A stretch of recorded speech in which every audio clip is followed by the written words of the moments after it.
Magandang umaga mga kahuan, narito na ang Pag-asa Weather Update today. Magandang umaga, ngayon ay araw ng Monday, June 29, 2026. Yung pong low pressure area ay unti-unting lumalapit sa ating bansa. Kasalukuyan, ang layo ng low pressure area ay nasa more than 490 kilometers silangan ng Surigao City, Surigao del Norte. Sa mga oras ito, mababa ang tsansa na maging bagyo ang low pressure area. Ang inaasang pagkilos itong low pressure area ay dadaan sa Southern Luzon, Visayas area bukas. Pagdating ng Miyerkules, itong low pressure area ay inaasahang nasa West Philippine Sea. Kapag nasa West Philippine Sea ang low pressure area o sa araw ng Miyerkules, mataas na ang tsansa na maging bagyo ito. Ang susunod na pangalan ng bagyo ngayong taon ay Henry. Yung pong habagat o southwest monsoon ay unti-unting humihina at unti-unting lumalayo sa ating lupa.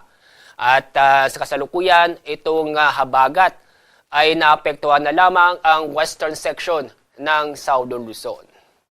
Pero itong habagat ay inaasahang makakaapekto sa Mindanao bukas dahil sa impluensya ng low pressure area.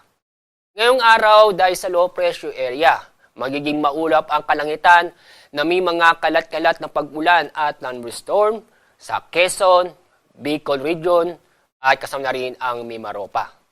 Sa lalabing bahagi ng Luzon kasama ang Metro Manila, fair weather po tayo ngayong araw.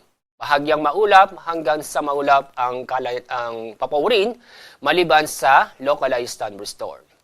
Dako tayo sa lalabing bahagi ng ating bansa, ang buong Kabisayaan, kasama na rin ang Caraga.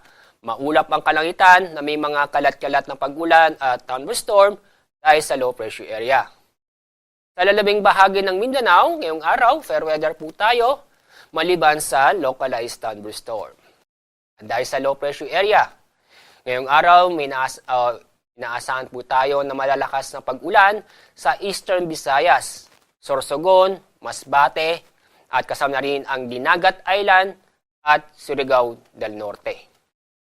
Bukas, araw ng Martes, inaasahan pa rin tayong malalakas na pag-ulan sa Oriental Mindoro, Occidental Mindoro, Romblon, Masbate at Palawan. Pagdating ng Miyerkules, inaasahan pa rin tayong malalakas na pag-ulan sa Occidental Mindoro at Palawan. Kaya sa mga kababayan po natin sa mga nabanggit na lugar, mag-ingat, maging alerto at alamin po ang ligtas na lugar dahil sa mga pag-ulan na posibleng magdulot ng pagbaha o pagguho ng lupa. Wala po tayong gale warning ngayong araw, pero paalala, mag-ingat pa rin tayo dahil sa mga pag-uulan nating maranasan na dahil sa low pressure area at sa habagat o southwest monsoon ngayon at sa mga susunod na araw.